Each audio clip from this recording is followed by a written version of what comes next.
In the 1960s and 70s, our grandmothers knew how to make candies that mattered. Their work in the kitchen didn't just fill cookie tins, it created dozens of varieties, candies that have been lost to time.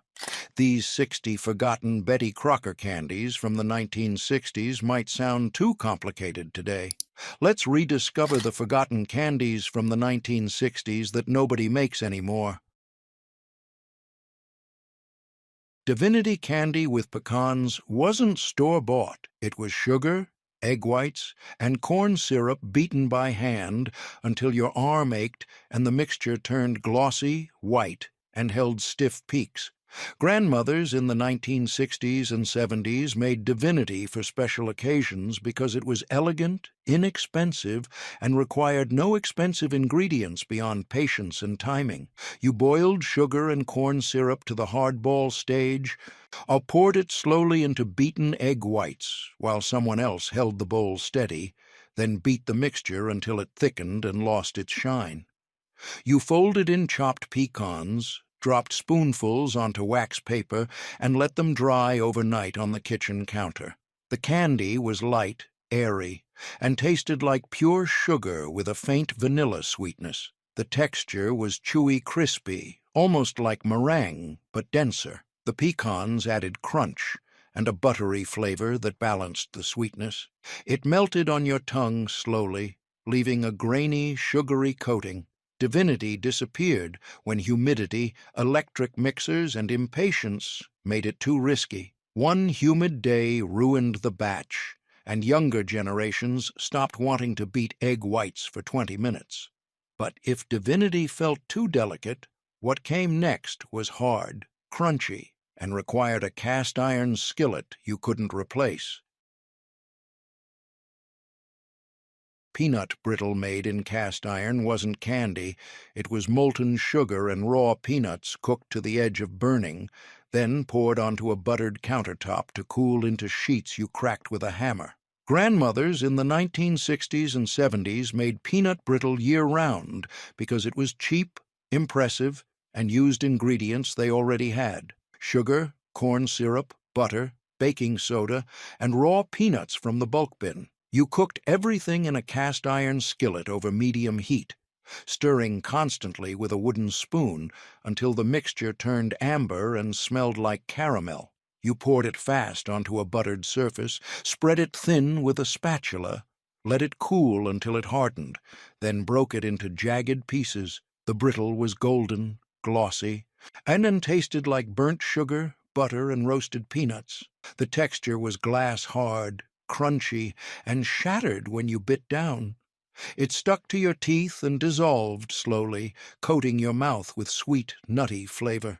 Peanut brittle disappeared when candy thermometers became standard, and younger cooks stopped trusting their instincts to judge temperature by color and smell. The cast-iron skillet sat unused, and the countertops were no longer buttered for candy making. But if peanut brittle felt too hard, what came next was soft, creamy, and required nothing but a wooden spoon and patience. Chocolate fudge with walnuts wasn't a candy. It was a test of timing, temperature, and knowing when to stop stirring before the sugar crystallized and ruined everything. Our grandmothers in the 1960s and 70s made fudge year-round because it was rich, impressive, and required no special equipment beyond a heavy saucepan and a candy thermometer they didn't trust. You boiled sugar, cocoa, butter, and milk to the softball stage, removed it from heat, added vanilla, then beat it with a wooden spoon until it thickened and lost its shine. You folded in chopped walnuts, poured it into a buttered pan, scored it into squares, and let it set overnight. The fudge was dense, creamy, and tasted like chocolate, butter, and sugar with a faint graininess that meant you'd beaten it just right. The walnuts added crunch and a slight bitterness that balanced the sweetness. It melted slowly on your tongue, coating your mouth with chocolate flavor that lingered. This fudge disappeared when younger generations stopped wanting to stand at the stove stirring, stopped trusting themselves to judge doneness without a thermometer, and started buying fudge in stores instead. But if fudge felt too rich, what came next was light, sweet, and required dipping each piece by hand. Coconut bonbons dipped in chocolate weren't store-bought. They were sweetened condensed milk, shredded coconut, and powdered sugar rolled into balls, chilled, then dipped in melted chocolate one at a time. Grandmothers in the 1960s and 70s made bonbons for special occasions because they were elegant, required no baking, and looked impressive in gift boxes lined with tissue paper. You mixed sweetened condensed milk with shredded coconut and powdered sugar until it formed a thick, sticky dough, rolled it into small balls, chilled them until firm, then melted chocolate in a double boiler and dipped each ball with a fork, letting the excess drip off before placing them on wax paper to harden. The bonbons were sweet, creamy, and tasted like coconut and chocolate, with a texture that was dense, chewy, and slightly grainy from the powdered sugar. The chocolate shell was thin and snapped when you bit down, revealing the soft coconut center. They were rich, filling, and required eating slowly to avoid overwhelming sweetness. Coconut bonbons disappeared when dipping chocolate became harder to find in grocery stores, and younger generations stopped wanting to dip candies by hand. But if bonbons felt too sweet, what came next was darker, richer, and tasted like molasses and brown sugar instead of white. Penuche wasn't chocolate fudge. It was brown sugar, butter, and cream cooked until it thickened into a caramel-colored candy that tasted like burnt sugar and nostalgia. Grandmothers in the 1960s and 70s made Penuche year-round because it was different, cheaper than chocolate, and used brown sugar they kept in the cupboard year-round. You boiled brown sugar, butter, and milk to the soft ball stage, removed it from heat, added vanilla, then beat it with a wooden spoon until it turned thick and grainy. You poured it into a buttered pan, scored it into squares, and let it set overnight on the counter. The Penuche was pale brown, dense, and tasted like caramel, butter, and molasses with a faint maple sweetness. The texture was creamy but slightly grainy, somewhere between fudge and taffy. It melted slowly on your tongue, leaving a buttery, sugary coating. Penuche disappeared when brown sugar fudge became less recognizable than chocolate, and younger generations stopped making candies that required beating by hand and judging doneness by feel. These first 5 candies weren't just sweets. They were tests of skill, patience, and knowing when to stop stirring. But the next 5 required even more. Timing you couldn't fake, ingredients you had to handle carefully, and hands that knew how to pull taffy before it cooled and hardened. Molasses taffy pulled by hand wasn't candy. It was molten sugar, molasses, and butter cooked to the hard crack stage, and then pulled and stretched between buttered hands until it turned glossy, pale, and brittle. Grandmothers in the 1960s and 70s made taffy for special occasions because it was cheap, impressive, and required teamwork. One person held one end while the other pulled, stretched, and folded it back on itself dozens of times. You boiled molasses, sugar, butter, and vinegar until it reached 260 degrees Fahrenheit, poured it onto a buttered surface, let it cool just enough to handle, then buttered your hands and pulled it until your arms ached and the taffy turned light brown and shiny. The taffy was chewy, sticky, and tasted like molasses, butter, and burnt sugar with a faint tang from the vinegar. The texture was dense and required chewing slowly to avoid pulling out fillings. It stuck to your teeth and dissolved gradually, coating your mouth with dark. In sweet flavor, molasses taffy disappeared when younger generations stopped wanting to burn their hands on hot sugar and stopped having someone else to pull with. But if taffy felt too dangerous, what came next was simpler, lighter, and required nothing but melted chocolate and a piece of wax paper.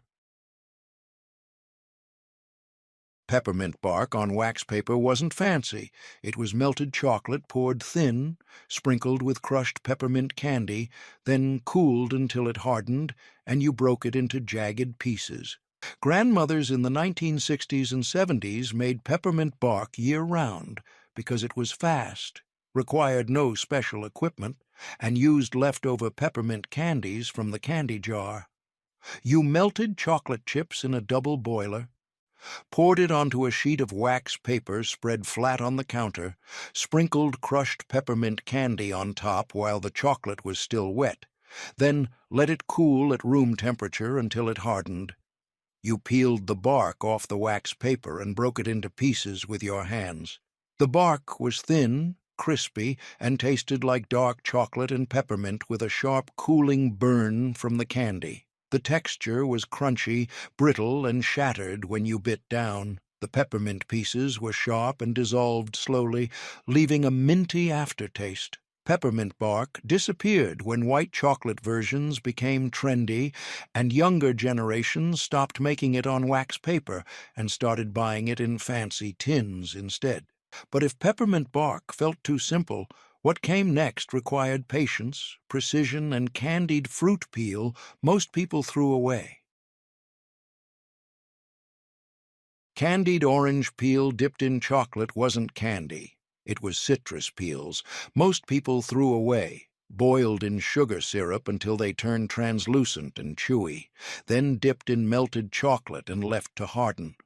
Grandmothers in the 1960s and 70s made candied orange peel for special occasions because it was elegant, used something that would otherwise be waste, and tasted expensive without costing much. You peeled thick strips of orange rind, boiled them 3 times to remove bitterness, then simmered them in sugar syrup until they turned soft and glossy. You drained them, let them dry overnight, then dipped each piece in melted chocolate and placed them on wax paper to set. The peel was chewy, sweet, and tasted like orange, sugar, and dark chocolate with a faint bitterness underneath. The texture was dense, sticky, and required chewing slowly. The chocolate added richness and balanced the citrus sharpness.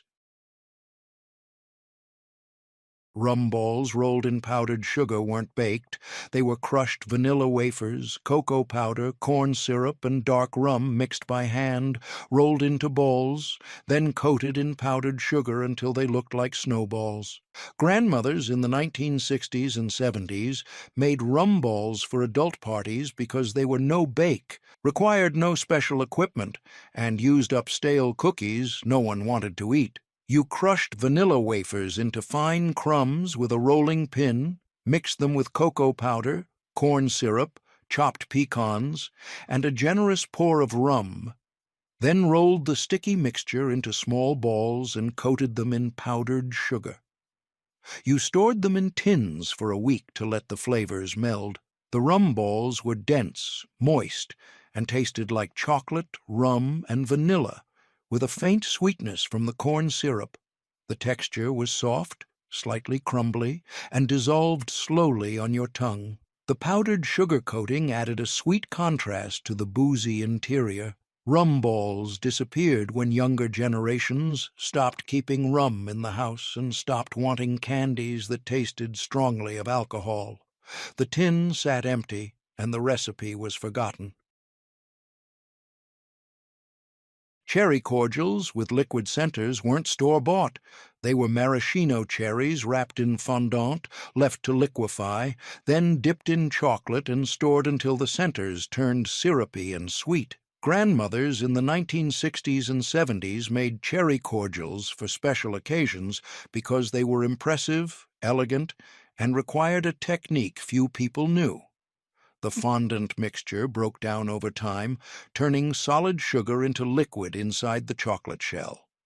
You made fondant from sugar, water, and cream of tartar, wrapped each cherry in a thin layer, let them rest for a day, and then dipped them in melted chocolate and stored them in a cool place for 2 weeks until the centers liquefied. The cordials were sweet, rich, and tasted like cherry, sugar, and dark chocolate with a syrupy center that burst when you bit down. Opera fudge wasn't chocolate. It was white fudge made with sugar, butter, and cream, studded with chopped maraschino cherries and walnuts, then cut into squares and wrapped in wax paper. Grandmothers in the 1960s and 70s made opera fudge for special occasions because it was different, elegant, and looked impressive in gift boxes. You boiled sugar, butter, and cream to the softball stage, removed it from heat, added vanilla, then beat it until it thickened and turned creamy white. You folded in chopped cherries and walnuts, poured it into a buttered pan, scored it into squares, and let it set overnight. The fudge was pale, dense, and tasted like vanilla, butter, and sweet cherries with crunchy walnut pieces throughout. The texture was creamy but slightly grainy, and the cherries added bursts of color and tartness. Opera fudge disappeared when white fudge became less popular than chocolate, and younger generations stopped recognizing it as a classic candy. The recipe faded, and the name became a mystery. But if opera fudge felt too sweet, what came next was pressed by hand, melted on your tongue, and tasted like pure peppermint. Buttermints, pressed in molds, weren't store-bought. They were powdered sugar, butter, cream, and peppermint extract kneaded into dough, pressed into tiny molds shaped like flowers or shells, then left to dry until they hardened. Grandmothers in the 1960s and 70s made buttermints for weddings, showers, and parties because they were elegant, inexpensive, and melted on your tongue like snow. You mixed softened butter with powdered sugar and a few drops of cream until it formed a smooth dough, added peppermint extract and food coloring, usually pink or green, then pressed small pieces into rubber or metal molds and turned them out onto wax paper to dry overnight. The mints were soft, creamy, and tasted like butter, sugar, and peppermint with a melt-in-your-mouth texture that dissolved almost instantly. They were delicate, pastel-colored, and looked like tiny works of art. Buttermints disappeared when younger generations stopped keeping candy molds in the drawer and stopped wanting candies that required pressing by hand. The molds gathered dust, and the recipe was forgotten. But if buttermints felt too delicate, what came next was airy and crunchy and tasted like honey instead of sugar. Seafoam candy wasn't regular Divinity. It was honey, sugar, and egg whites beaten until the mixture turned pale gold, airy, and tasted like caramelized honey instead of pure white sugar. Grandmothers in the 1960s and 70s made seafoam for special occasions because it was lighter than regular Divinity, had a deeper flavor, and looked impressive with its golden color and craggy texture. You boiled honey and sugar to the hard ball stage, poured it slowly into beaten egg whites, then beat the mixture until it thickened, turned glossy, and held soft peaks. You dropped spoonfuls onto wax paper and let them dry overnight.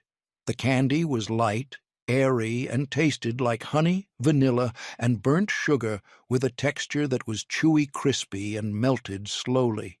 Seafoam disappeared when honey became more expensive, and younger generations stopped wanting to beat egg whites by hand for 20 minutes. The candy that once filled gift tins was forgotten, replaced by chocolate and store-bought treats. But if seafoam felt too light, what came next was salty, crunchy, and covered in chocolate. You melted yourself. Chocolate-dipped Ritz crackers weren't traditional candy. They were buttery, salty crackers dipped in melted chocolate and left to harden into a sweet, salty treat that felt more like a snack than dessert. Grandmothers in the 1960s and 70s made chocolate-dipped Ritz crackers year-round because they were fast, required no special ingredients, and used crackers they already had in the cupboard. You melted chocolate chips in a double boiler, dipped each cracker halfway, placed them on wax paper to cool, then stored them in tins lined with tissue paper. The crackers were buttery, salty, and tasted like chocolate and butter with a crunchy texture that shattered when you bit down. The salt balanced the sweetness and made each bite more addictive. Chocolate-dipped Ritz crackers disappeared when younger generations stopped seeing crackers as candy and stopped wanting to melt chocolate for something so simple. The tins stayed empty, and the recipe was forgotten.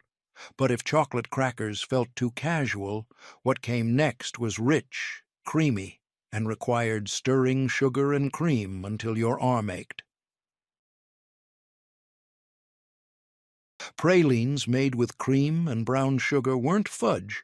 They were brown sugar, butter, and heavy cream cooked until thick, then beaten until creamy and dropped onto wax paper with whole pecans pressed into each piece. Grandmothers in the 1960s and 70s made pralines for special occasions because they were southern, elegant, and tasted like caramel and butter without needing a candy thermometer. You boiled brown sugar, butter, and cream to the softball stage, removed it from heat, then beat it with a wooden spoon until it thickened and turned creamy. You worked fast, dropping spoonfuls onto wax paper and pressing a pecan half into each piece before it hardened. The pralines were creamy, sweet, and tasted like caramel, butter, and toasted pecans with a texture that was soft, slightly grainy, and melted slowly on your tongue. They were rich, filling, and required eating slowly. The pralines disappeared when younger generations stopped wanting to stand at the stove stirring and stopped trusting themselves to judge doneness by sight and texture instead of temperature. But if pralines felt too rich, what came next was sticky, chewy, and required hands small enough to shape molasses into balls. These 15 candies weren't just recipes, they were rituals that required standing, stirring, dipping, and shaping by hand. But the next 5 deepened this with sensory skills, smell, touch, and chemical cues, showing you were capable by solving kitchen problems through instinct rather than written directions that hid these cues. Popcorn balls with molasses weren't snacks. They were freshly popped corn coated in hot molasses syrup, shaped into balls with buttered hands before the syrup hardened, then wrapped in wax paper and stored in tins. Grandmothers in the 1960s and 70s made popcorn balls year-round because they were cheap, impressive, and used ingredients they already had: popcorn kernels, molasses, sugar, and butter.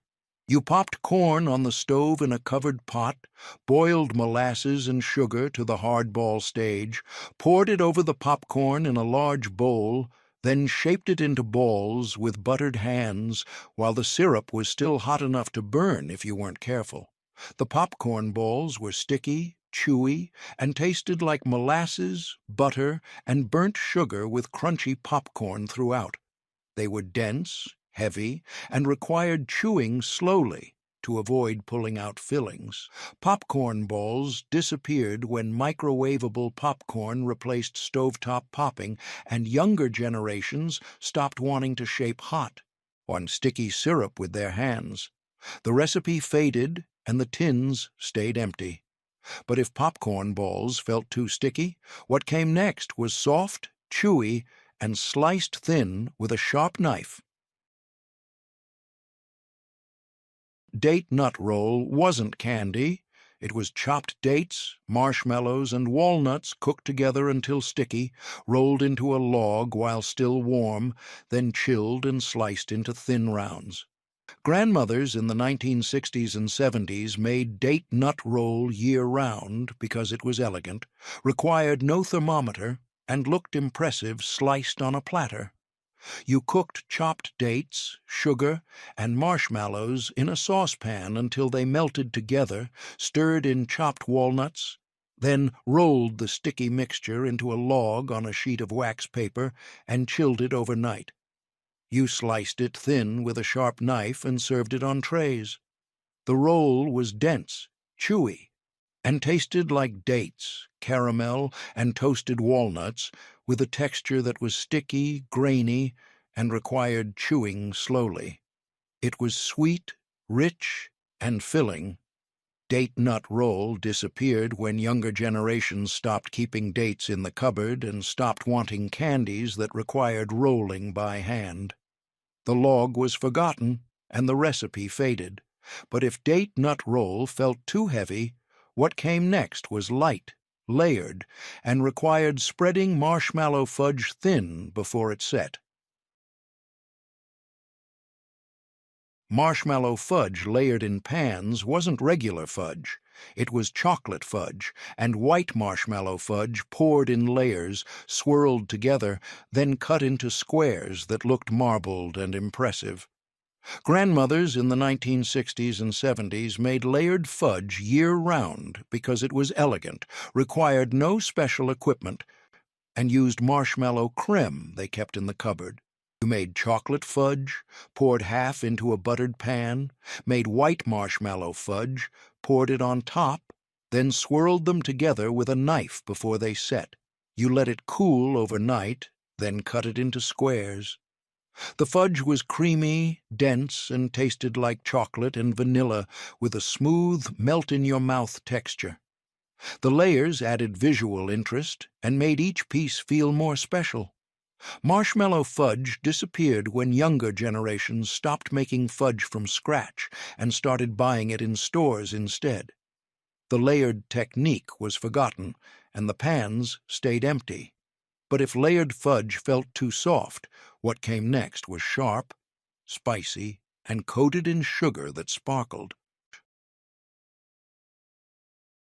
Candied ginger dipped in sugar wasn't candy. It was fresh ginger root peeled, sliced thin, boiled in sugar syrup until it turned translucent and chewy, then rolled in granulated sugar and left to dry. Grandmothers in the 1960s and 70s made candied ginger year-round because it was elegant, impressive, and helped settle upset stomachs during rich meals. You peeled fresh ginger, sliced it thin, boiled it in water to soften the sharpness, then simmered it in sugar syrup until it turned soft and translucent. You drained the slices, rolled them in sugar, and let them dry on racks overnight. The ginger was spicy, sweet, and tasted like sugar and heat with a chewy texture that softened as you chewed. It burned slightly on your tongue and left a warm, lingering aftertaste. Candied ginger disappeared when fresh ginger became harder to find in grocery stores, and younger generations stopped wanting candies that tasted spicy instead of sweet. The recipe faded and the ginger went unused, but if candied ginger felt too sharp, what came next was soft, creamy, and required layering caramel, chocolate, and pecans by hand. Caramel pecan turtles weren't store-bought.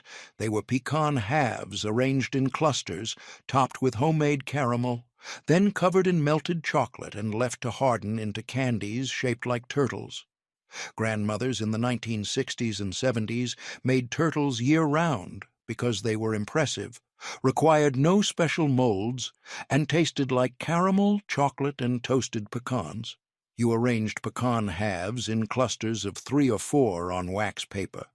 Dropped a spoonful of hot caramel on top of each cluster, let them cool slightly, then covered each piece with melted chocolate and let them harden.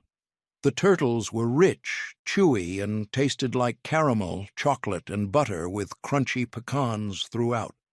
The texture was dense, sticky, and required chewing slowly. They were sweet, filling, and melted slowly on your tongue. Caramel turtles disappeared when younger generations stopped making caramel from scratch and started buying turtles in stores instead.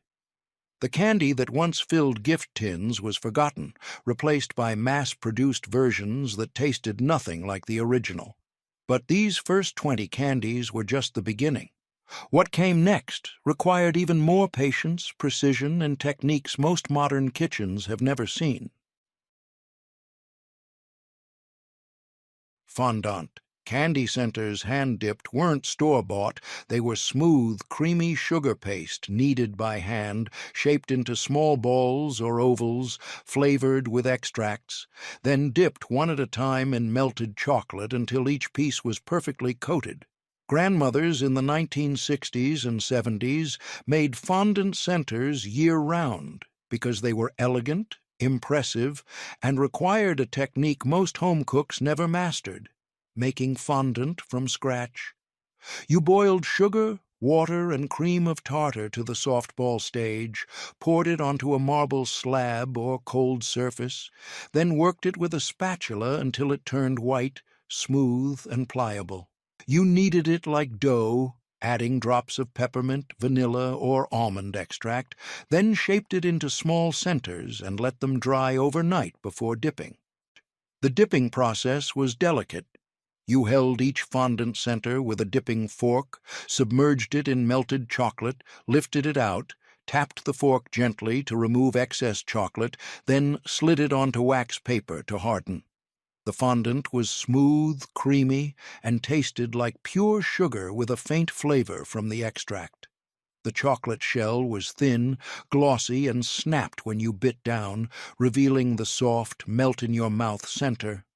The texture was luxurious, elegant, and required eating slowly to appreciate the contrast between the crisp shell and creamy interior. Fondant candy centers disappeared when younger generations stopped wanting to knead sugar paste, stopped keeping marble slabs for candy making, and stopped dipping chocolates by hand. The technique became a lost art, replaced by store-bought chocolates that tasted nothing like homemade fondant.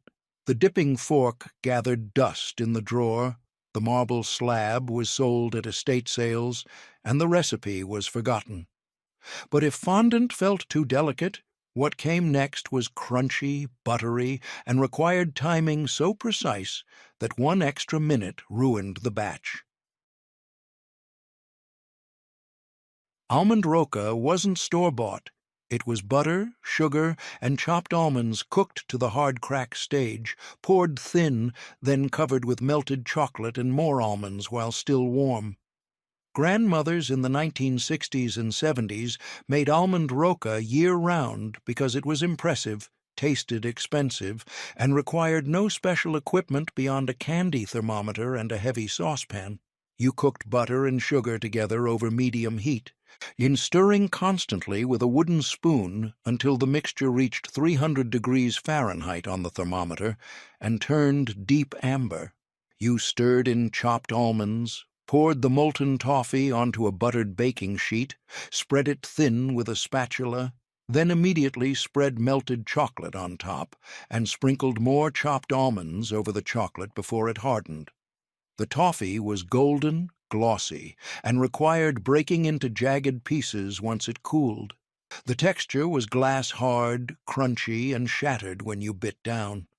The flavor was intensely buttery, slightly burnt, and tasted like caramel and toasted almonds with a rich chocolate coating.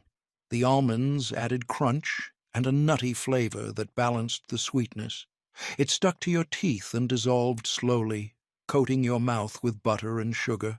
Almond Roca disappeared when younger generations stopped trusting themselves to cook sugar to the hard crack stage without burning it. The timing was unforgiving.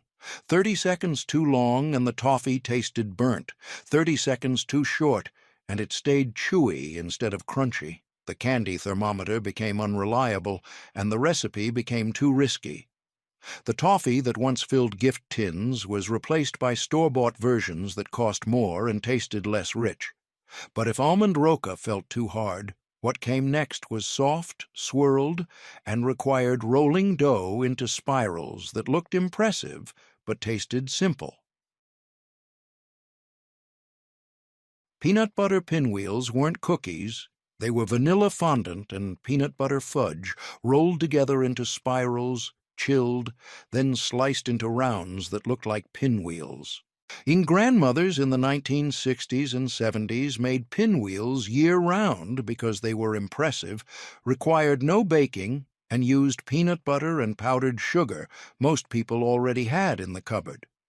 You made white fondant by mixing powdered sugar, butter, and a few drops of cream until it formed a smooth dough, then rolled it out flat between sheets of wax paper.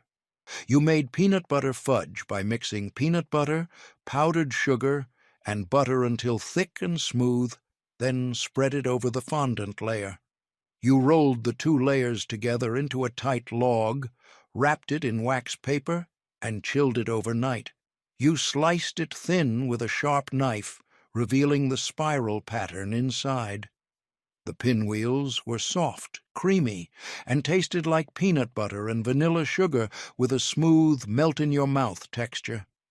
The spiral pattern made them look complicated, but the process was simple if you worked quickly and kept everything chilled. The peanut butter layer was dense and slightly salty. The fondant layer was sweet and mild, and together they balanced perfectly. Peanut butter pinwheels disappeared when younger generations stopped making fondant from scratch and stopped wanting candies that required rolling and chilling overnight. The technique was forgotten, the recipe lost, and the pinwheels that once filled gift platters were replaced by peanut butter cups from the store. The wax paper stayed folded in the drawer, and the rolling pin went unused. But if pinwheels felt too sweet, what came next was boozy, dark, and rolled in cocoa powder instead of sugar. Bourbon balls rolled in cocoa weren't candy. They were crushed vanilla wafers, cocoa powder, corn syrup, and bourbon mixed by hand, rolled into balls, then coated in cocoa powder, and stored in tins for a week to let the flavors meld. Grandmothers in the 1960s and 70s made bourbon balls for adult parties because they were no-bake, required no special equipment, and tasted like something adults made for other adults, rich, boozy, and unapologetically strong.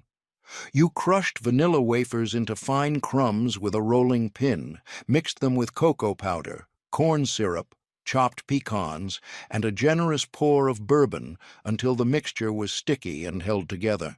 You rolled it into small balls with your hands, then rolled each ball in cocoa powder until it was completely coated. You stored them in airtight tins for at least a week before serving. The bourbon balls were dense, moist, and tasted like chocolate, bourbon, and vanilla with a texture that was soft, slightly crumbly, and dissolved slowly on your tongue. The cocoa coating was dry and bitter, which balanced the sweetness inside. The bourbon flavor was strong. These weren't candies for children, and the longer they sat, the more the flavors deepened and intensified. Bourbon balls disappeared when younger generations stopped keeping bourbon in the house for baking and stopped wanting candies that tasted strongly of alcohol. The recipe was seen as old-fashioned, too strong, and too much like something grandparents made. The tins stayed empty, the bourbon bottles went unopened, and the recipe faded from holiday parties. But if bourbon balls felt too strong, what came next was lighter, sweeter, and shaped by hand into tiny mints that melted on your tongue. Chocolate truffles rolled in nuts weren't store-bought. They were heavy cream and dark chocolate melted together into ganache, chilled until firm, then rolled into balls and coated in finely chopped nuts.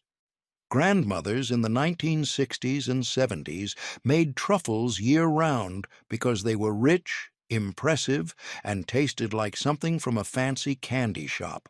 You heated heavy cream until it just began to simmer, poured it over chopped dark chocolate, stirred until the chocolate melted completely and the mixture turned smooth and glossy, then chilled it for several hours until it was firm enough to scoop. You rolled small spoonfuls into balls with your hands, then rolled each ball in finely chopped pecans, walnuts, or almonds until completely coated. The truffles were dense, rich, and tasted like pure dark chocolate with a smooth, creamy texture that melted slowly on your tongue. The nuts added crunch and a toasted flavor that balanced the sweetness. They were intensely chocolatey, almost bitter, and required eating slowly to avoid overwhelming richness. Chocolate truffles disappeared when younger generations stopped keeping heavy cream for candy making and stopped wanting candies that required chilling overnight and rolling by hand. Cranberry orange jellies cut into squares weren't Jell-O. They were fresh cranberries, orange juice, sugar, and gelatin cooked together until thick, poured into pans, chilled until firm, then cut into squares and rolled in sugar. Grandmothers in the 1960s and 70s made cranberry orange jellies year-round because they were elegant, tasted like fruit, and used cranberries they kept in the freezer. You cooked fresh cranberries with orange juice and sugar until the berries burst and the mixture thickened, stirred in unflavored gelatin dissolved in water, then poured it into a shallow pan lined with wax paper. You chilled it overnight until it set firm, cut it into small squares with a sharp knife, then rolled each square in granulated sugar until coated. The jellies were bright red, translucent, and tasted like tart cranberries and sweet oranges with a firm, slightly chewy texture. The sugar coating added sweetness and kept them from sticking together. They were refreshing, fruity, and not too sweet, a palate cleanser after rich chocolate and fudge. Cranberry orange jellies disappeared when younger generations stopped using unflavored gelatin for candy making and stopped wanting candies that required cutting and rolling by hand. The recipe faded, the pans stayed empty, and the jellies that once added color and brightness to candy trays were forgotten, replaced by gummy candies that came in plastic bags. But if jellies felt too tart, what came next was soft, buttery, and wrapped in wax paper one piece at a time. Vanilla caramels wrapped in wax paper weren't store-bought. They were sugar, butter, heavy cream, and vanilla cooked to the firm ball stage, poured into pans, cooled, then cut into small rectangles and wrapped individually in squares of wax paper. And grandmothers in the 1960s and 70s made vanilla caramels year-round because they were elegant, buttery, and required precision and patience. You cooked sugar, butter, and heavy cream over medium heat, stirring constantly until the mixture reached 248 degrees Fahrenheit on the candy thermometer, removed it from heat, added vanilla, then poured it into a buttered pan. You let it cool completely, cut it into small pieces with a buttered knife, then wrapped each piece in wax paper, twisting the ends to seal. The caramels were golden, soft, and tasted like butter, cream, and vanilla, with a chewy texture that stuck to your teeth and dissolved slowly. They were rich, sweet, and required chewing carefully to avoid pulling out fillings. The wax paper wrapping kept them from sticking together and made them look professional. Vanilla caramels disappeared when younger generations stopped wanting to stand at the stove stirring for 30 minutes and stopped wrapping candies individually by hand. The recipe was too time-consuming, too precise, and too easy to mess up. The caramels were replaced by store-bought versions that cost more and tasted less buttery, and the technique was forgotten. But if caramels felt too plain, what came next was exotic, floral, and dusted with powdered sugar like snow. Turkish Delight dusted with powdered sugar wasn't candy. It was sugar, cornstarch, gelatin, and rosewater or orange blossom water cooked together until thick, poured into pans, chilled until firm, then cut into cubes and rolled in powdered sugar. Grandmothers in the 1960s and 70s made Turkish Delight for special occasions because it was elegant, exotic, and tasted like nothing else on the candy tray. You cooked sugar, water, and cornstarch together until the mixture turned thick and translucent, stirred in gelatin and a few drops of rose water, then poured it into a pan lined with parchment paper. You chilled it overnight until it set firm, cut it into small cubes with a knife dipped in powdered sugar, then rolled each cube in powdered sugar until completely coated. The Turkish delight was pale, translucent, and tasted like roses, sugar, and something floral with a soft, chewy texture that was slightly sticky. The powdered sugar coating kept it from sticking to your fingers. It was sweet, perfumed, and polarizing.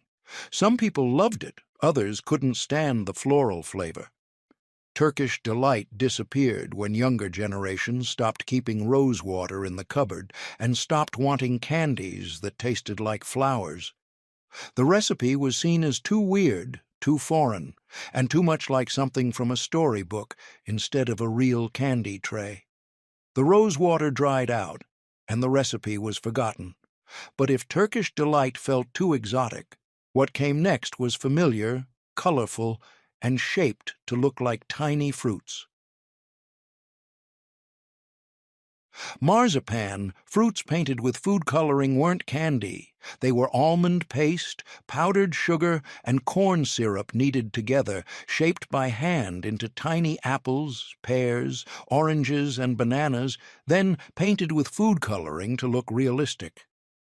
Grandmothers in the 1960s and 70s made marzipan fruits for special occasions because they were impressive, elegant. Jan turned candy making into an art project. You kneaded almond paste with powdered sugar and corn syrup until it formed smooth dough, pinched off small pieces, shaped them into fruits with your hands and small tools, then painted them with diluted food coloring using a tiny brush. You added stems made from cloves or green-tinted marzipan, then let them dry on wax paper. The marzipan was dense, sweet, and tasted like almonds and sugar with a smooth, slightly grainy texture that softened as you chewed. The food coloring added no flavor, just color and visual interest. The fruits were tiny, detailed, and looked almost real from a distance. Marzipan fruits disappeared when younger generations stopped keeping almond paste in the cupboard and stopped wanting candies that required painting by hand. The recipe was too time-consuming, too detailed and too much like craft instead of candy. The tiny paintbrushes were lost, and the marzipan fruits were forgotten, replaced by plastic decorations. But if marzipan felt too detailed, what came next was simpler, sweeter, and shaped in molds you pressed by hand. The first 30 candies tested technique, patience, and the willingness to stand at the stove longer than felt reasonable.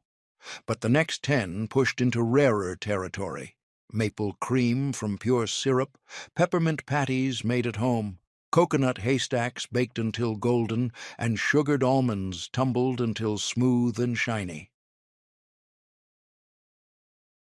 Maple cream candy shaped in molds wasn't syrup.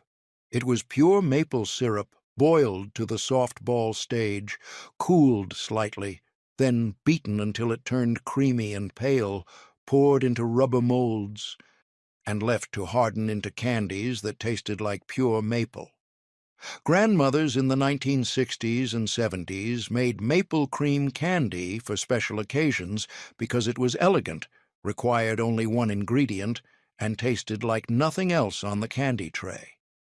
You boiled pure maple syrup in a heavy saucepan until it reached 235 degrees Fahrenheit on the candy thermometer, removed it from heat, let it cool to lukewarm without stirring, then beat it with a wooden spoon until it turned thick, creamy and pale tan. You poured it quickly into rubber molds shaped like maple leaves or flowers, working fast before it hardened, then let it set at room temperature until firm enough to turn out. The candy was smooth, creamy, and tasted like pure maple with a soft, melt-in-your-mouth texture that dissolved slowly on your tongue.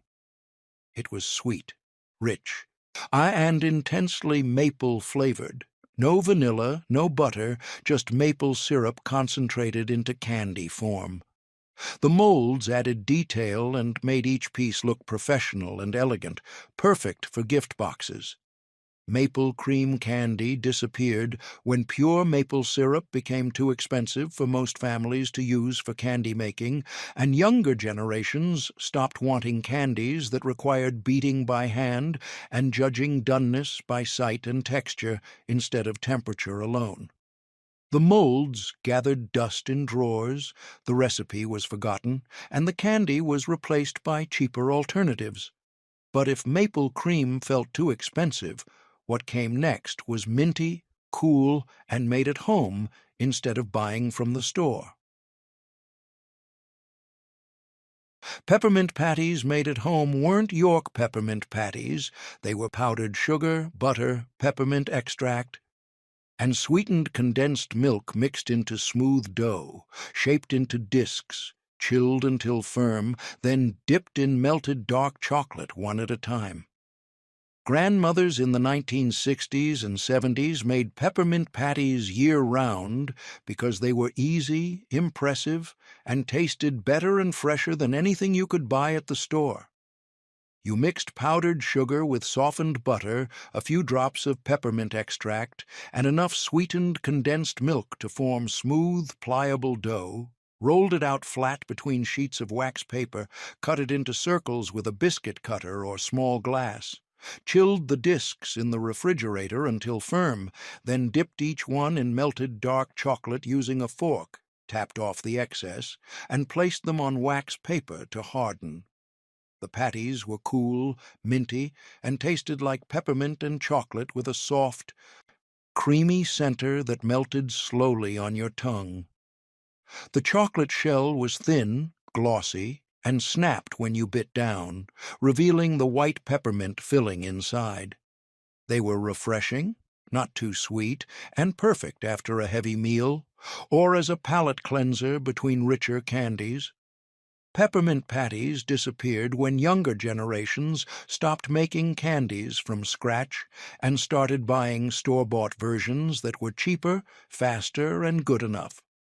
The recipe faded from candy-making traditions, the biscuit cutter went unused, and the patties that once tasted homemade and fresh were replaced by mass-produced versions.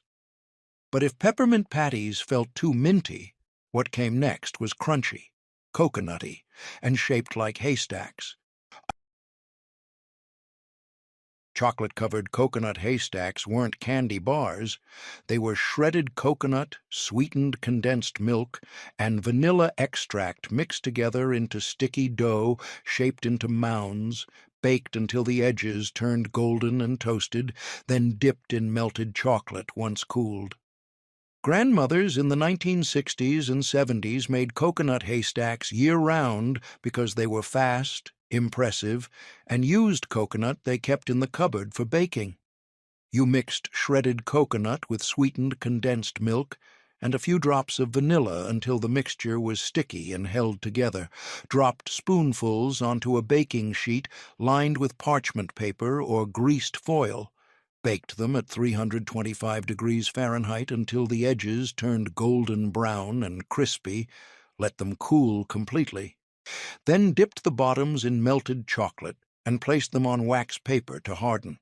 The haystacks were crunchy on the outside, chewy on the inside, and tasted like toasted coconut and chocolate, with a texture that was crispy at the edges and soft in the center.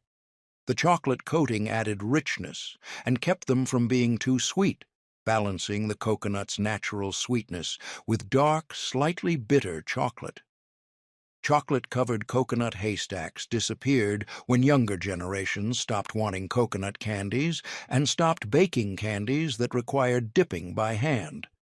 The recipe faded from church bake sales and party trays, and the haystacks were replaced by store-bought coconut candies that tasted processed and artificial instead of fresh and toasted. But if haystacks felt too coconutty, what came next was crunchy, sweet, and came in pastel colors for weddings and parties. Sugared almonds weren't candy. They were whole raw almonds tumbled repeatedly in hot sugar syrup until each nut was coated in a thick, hard candy shell, then polished by hand until smooth, shiny, and colored in pastel shades of pink, blue, green, white, or lavender. Grandmothers in the 1960s and 70s made sugared almonds for weddings and special occasions because they were elegant, looked expensive, and required patience. They were elegant, colorful, and perfect for filling small dishes, gift boxes, and candy jars on special occasion tables. Sugared almonds disappeared when younger generations stopped making them from scratch and started buying Jordan almonds in bags at the grocery store or party supply shops.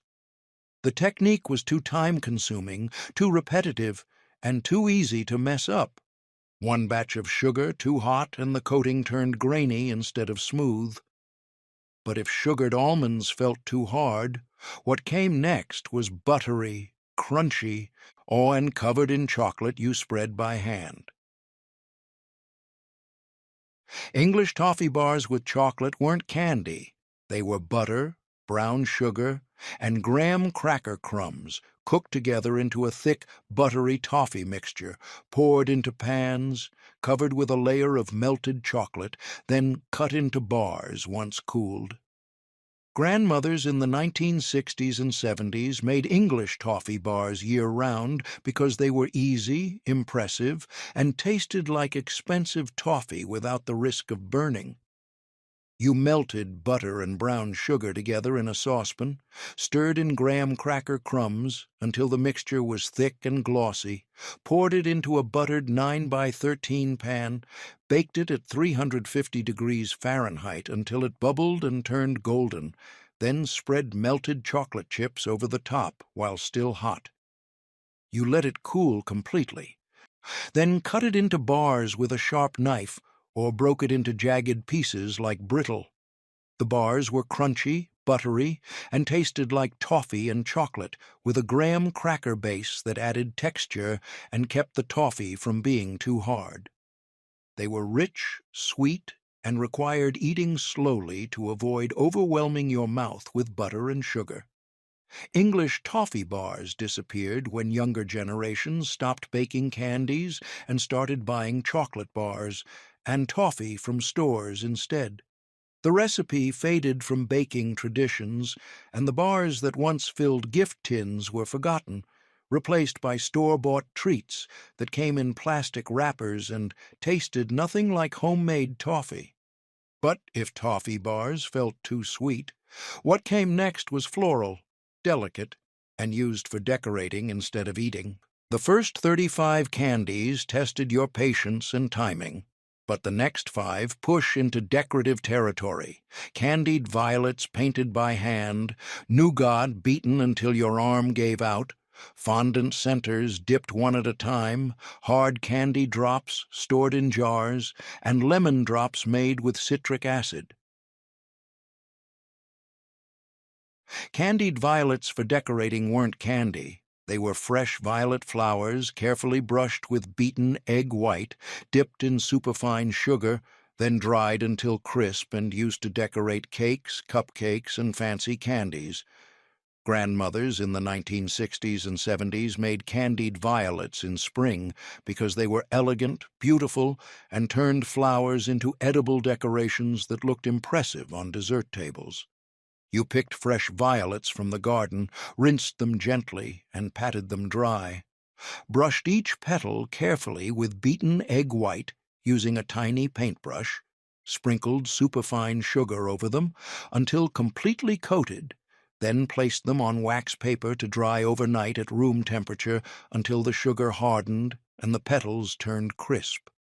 The violets were delicate, crisp, and tasted like sugar and flowers with a texture that shattered when you bit down.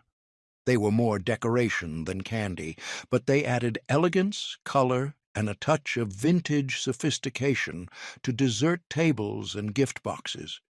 Candied violets disappeared when younger generations stopped keeping fresh violets in the garden and stopped wanting candies that required painting flowers by hand with egg white and sugar. The technique was too delicate, too time-consuming, and too risky. One mistake and the petals bruised or wilted. The recipe faded, and the violets were forgotten, replaced by store-bought edible decorations that came in plastic containers. But if candied violets felt too fancy, what came next was chewy, nutty, and required beating egg whites until your arm ached. Nougat candy with honey and egg whites wasn't store-bought. It was honey, sugar, corn syrup, and egg whites, beaten together until thick and glossy, then mixed with toasted almonds or pistachios, poured into pans lined with edible rice paper, and left to harden into chewy, nutty candy. Grandmothers in the 1960s and 70s made nougat for special occasions because it was elegant, chewy, and tasted like honey, and toasted nuts with a texture that was somewhere between taffy and marshmallow. You boiled honey, sugar, and corn syrup to the hard ball stage, poured it slowly into beaten egg whites while someone else held the bowl steady, beat the mixture until it turned thick, glossy, and held stiff peaks, folded in toasted almonds or pistachios, then poured it into a pan lined with edible rice paper and let it set overnight at room temperature. The nougat was chewy, sweet, and tasted like honey, vanilla, and toasted nuts with a texture that was dense, slightly sticky, and required chewing slowly to avoid pulling out fillings. The rice paper added a subtle crunch and kept the nougat from sticking to your fingers. Nougat candy disappeared when younger generations stopped wanting to beat egg whites by hand for 20 minutes and stopped trusting themselves to judge doneness by sight and texture instead of temperature alone. The recipe faded, the rice paper became impossible to find, and the nougat was forgotten, replaced by candy bars. But if nougat felt too chewy, what came next was smooth, creamy, and filled with fondant centers. Chocolate buttercreams with fondant centers weren't store-bought. They were fondant centers flavored with vanilla or almond extract, shaped into small ovals or balls left to dry overnight, then dipped one at a time in melted chocolate and placed on wax paper to harden. Grandmothers in the 1960s and 70s made buttercreams for special occasions because they were elegant, impressive, and looked like something from a fancy candy shop. You made fondant from sugar, water, and cream of tartar, kneaded it until smooth and pliable, added a few drops of vanilla or almond extract, shaped it into small centers about the size of a walnut. Let them dry on wax paper overnight until the outside firmed slightly, then dipped each one in melted chocolate using a dipping fork, tapped off the excess, and slid it onto wax paper to harden. The buttercreams were smooth, creamy, and tasted like vanilla and chocolate with a soft, melt-in-your-mouth center that dissolved slowly on your tongue.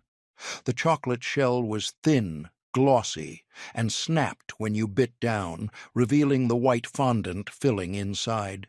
They were elegant, rich, and required eating slowly to appreciate the contrast between the crisp chocolate and creamy center. Chocolate buttercreams disappeared when younger generations stopped making fondant from scratch and started buying boxed chocolates instead. The recipe faded, the dipping fork was lost, and the buttercreams that once marked you as a skilled candy maker were replaced by store-bought versions that tasted waxy and artificial. But if buttercreams felt too soft, what came next was hard, colorful, and stored in glass jars on the counter.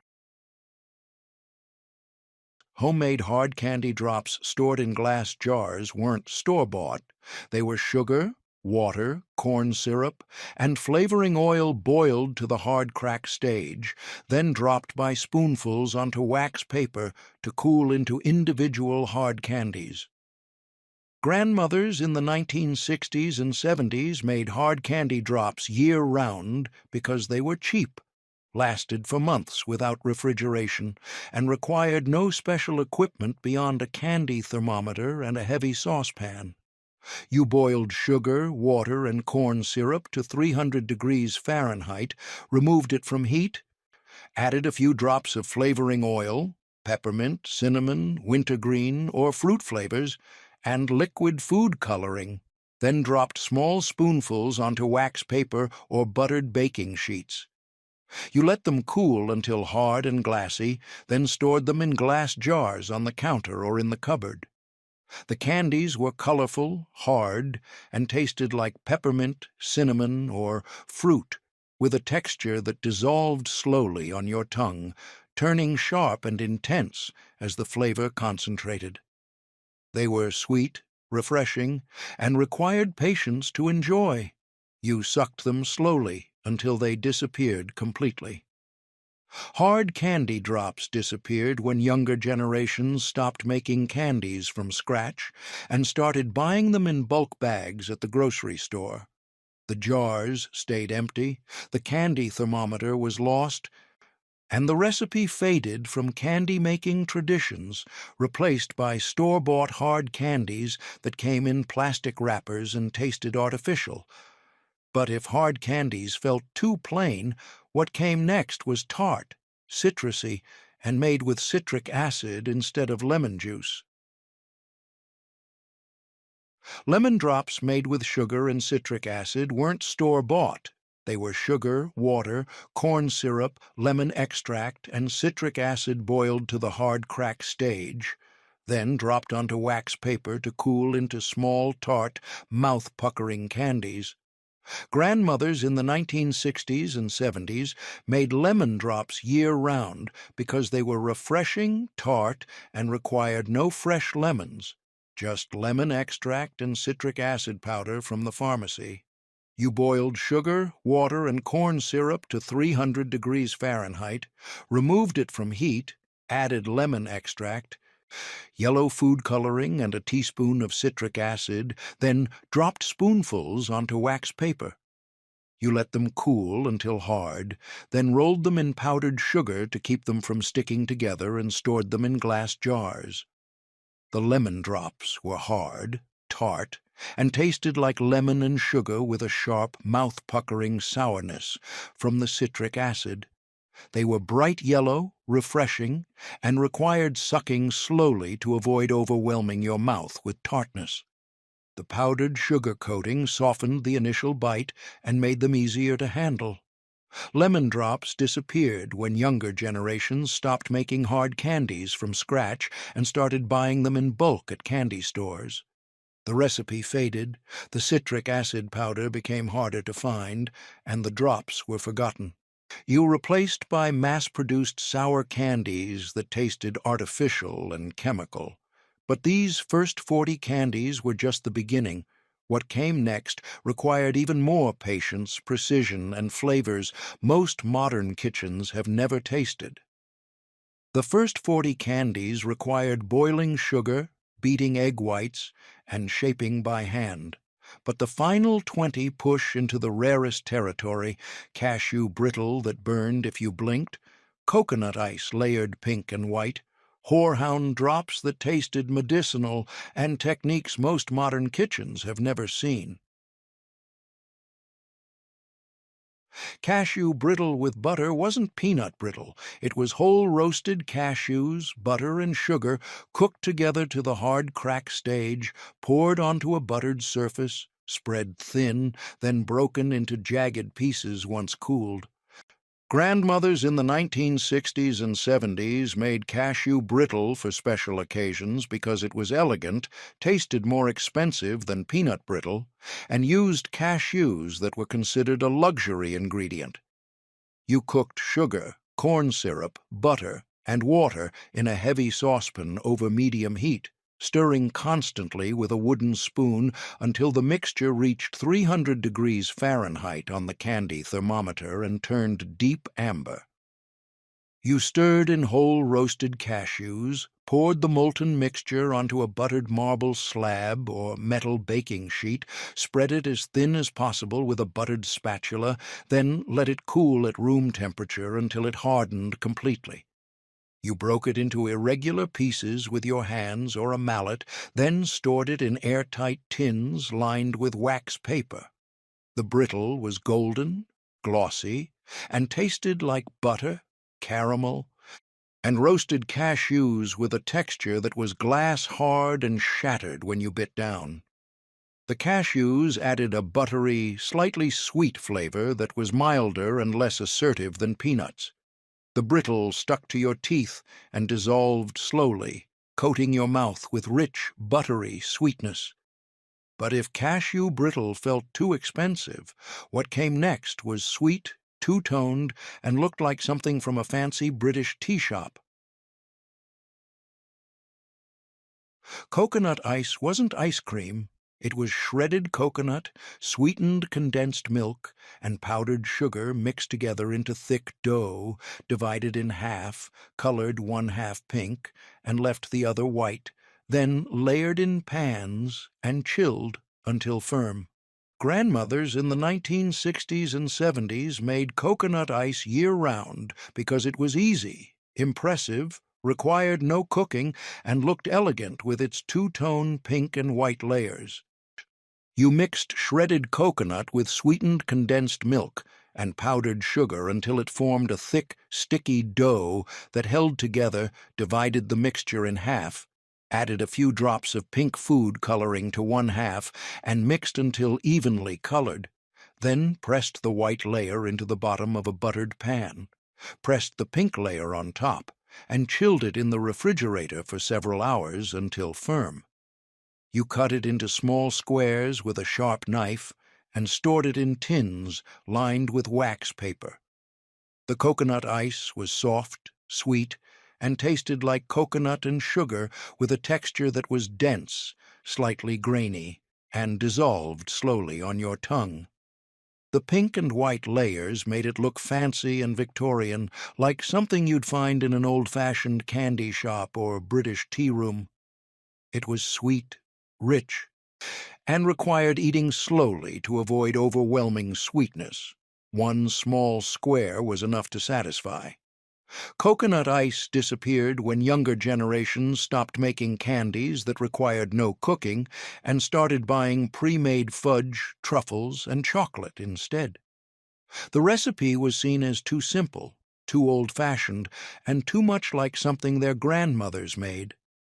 The candy that once filled gift tins and looked impressive on tea tables was forgotten, replaced by more modern, chocolate-heavy treats that required less effort and tasted more familiar to younger palates. The technique of layering colored candy dough, simple, visual, and effective, was lost when candy making shifted from homemade to store-bought. The pans stayed empty, the food coloring dried out in the cupboard, and then the coconut sat unused in the pantry until it went stale and was thrown away. But if coconut ice felt too sweet, what came next was bitter, medicinal, and made from an herb most people used for cough syrup. Horehound drops weren't candy. They were dried horehound herb steeped in boiling water, strained, then cooked with sugar and corn syrup to the hard crack stage, and dropped onto wax paper to cool into bitter medicinal candies. Grandmothers in the 1960s and 70s made horehound drops year-round because they were traditional, soothed sore throats, and tasted like something from the 1800s that reminded older generations of their own grandmothers. You steeped dried horehound leaves in boiling water for 20 minutes, strained out the leaves, then cooked the dark brown liquid with sugar and corn syrup to 300 degrees Fahrenheit, stirring constantly until the mixture turned thick and glossy. You dropped spoonfuls onto wax paper, let them cool until hard and glassy, then wrapped each piece in wax paper and stored them in glass jars. The drops were dark brown, hard, and tasted bitter, earthy, and medicinal, with a flavor that was somewhere between root beer, licorice, and cough syrup. They weren't sweet. They were herbal, strong, and polarizing. Some people loved them for their old-fashioned, authentic taste. Others couldn't stand the bitter taste, died. But if horehound drops felt too bitter, what came next was buttery, sweet, and wrapped individually in wax paper. Butterscotch discs wrapped individually weren't store-bought. They were butter, brown sugar, corn syrup, and vanilla cooked to the hard crack stage, poured onto a buttered surface, then cut into small discs with scissors while still warm and wrapped individually in squares of wax paper. Grandmothers in the 1960s and 70s made butterscotch discs year-round because they were buttery, elegant, and tasted like caramel and brown sugar without the risk of burning that came with making caramel from scratch. You cooked butter, brown sugar, corn syrup, and a pinch of salt in a heavy saucepan over medium heat, stirring constantly until the mixture reached 300 degrees Fahrenheit and turned deep golden brown. You removed it from heat, added vanilla, poured it onto a buttered marble slab or metal baking sheet, let it cool for a few minutes until it was firm enough to handle, then cut it into small discs with buttered scissors, working quickly before it hardened completely. You wrapped each disc in a square of wax paper, twisting the ends to seal, then stored them in tins. The discs were golden, hard, and tasted like butter, brown sugar, and vanilla, with a texture that was glassy, smooth, and dissolved slowly on your tongue. They were rich, buttery, and tasted like caramel without the complexity or bitterness of true caramel. Felt too plain, what came next was creamy, nutty, and flavored with maple instead of vanilla. Walnut creams with maple flavoring weren't fudge. They were powdered sugar, butter, cream, and maple extract kneaded together into smooth fondant, shaped into small ovals, are pressed with walnut halves, then left to dry until the outside firmed slightly. Grandmothers in the 1960s and 70s made walnut creams year-round because they were elegant, tasted like maple and toasted walnuts, and looked impressive on candy trays.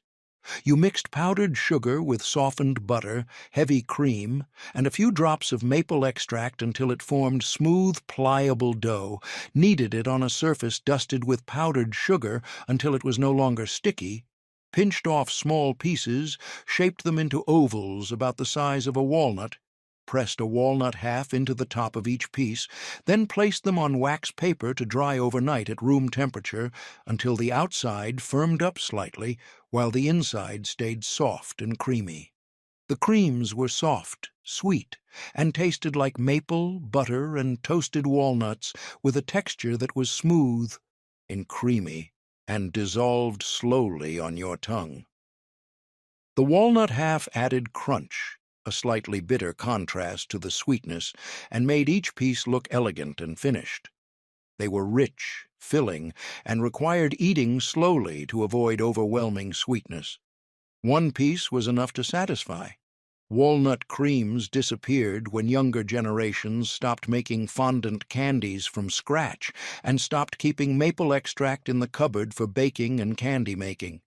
The recipe was seen as too old-fashioned, too plain, but if walnut creams felt too mild, what came next was bright, fruity, and studded with maraschino cherries. The first 45 candies tested patience and skill, but the final 15 push into forgotten flavors and techniques, cherry divinity studded with maraschino cherries, chocolate-dipped apricots, candied citron for fruitcake, peanut clusters with milk chocolate, and candied rose petals painted by hand. These weren't just rare, they were nearly extinct. Cherry Divinity with maraschino cherries wasn't regular Divinity. It was sugar, corn syrup, and egg whites beaten together until thick and glossy, then folded with chopped maraschino cherries and dropped onto wax paper to cool into pink, fluffy candies. Grandmothers in the 1960s and 70s made Cherry Divinity for special occasions because it was elegant, colorful, and tasted like cherries and sugar, with a texture that was light, airy, and melted slowly on your tongue. You boiled sugar, corn syrup, and water to the hardball stage, poured it slowly into beaten egg whites while someone else held the bowl steady, beat the mixture with a hand mixer or wooden spoon until it turned thick, glossy, and held stiff peaks, then folded in chopped maraschino cherries, drained and patted dry, dropped spoonfuls onto wax paper, and let them dry overnight at room temperature. The Divinity was pale pink, light, and tasted like sugar, vanilla, and sweet cherries, with a texture that was airy, chewy, crispy, and dissolved slowly on your tongue. The cherries added color, fruity flavor, and small bursts of tartness that balanced the sweetness. The texture was delicate. One bite, and it shattered into sweet, sticky pieces that stuck to your teeth and melted gradually.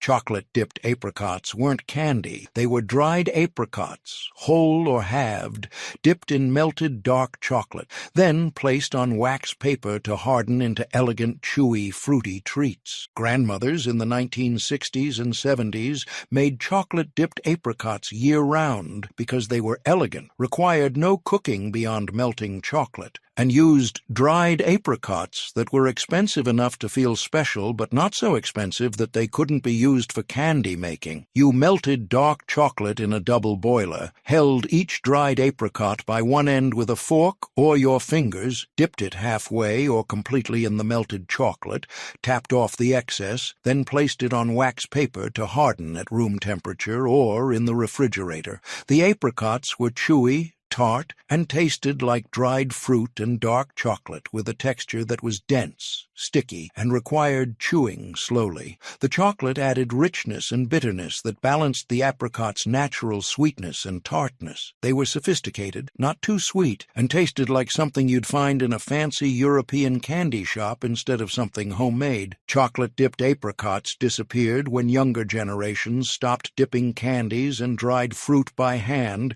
and started buying chocolate-covered fruit in stores. The recipe was seen as too simple, too plain, and too much like something their grandmothers made when they couldn't afford fancier candies. The apricots were replaced by chocolate-covered strawberries, oranges, and other fruits that looked more impressive and tasted more familiar. The double boiler used for melting chocolate was replaced by microwaves that melted chocolate faster but less evenly, often burning it or turning it grainy. The technique of dipping by hand, simple, tactile, and requiring no special tools, was lost when candy making shifted from homemade to store-bought. But if chocolate-dipped apricots felt too simple, what came next was rare, exotic, and used for fruitcake instead of eating plain.